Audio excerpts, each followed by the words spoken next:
শ্ৰীমন্ত শংকৰে পাৰ ভাঙি দিলে শ্ৰীমন্ত শংকৰে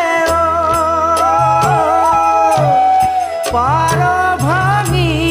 দিলে বহে ব্ৰহ্মাণ্ড কভেদি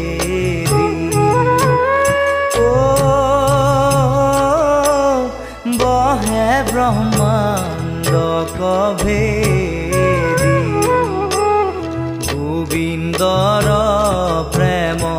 অমৃতৰ নদী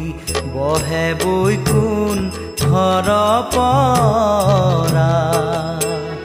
চাৰি পুৰুষাৰ্থ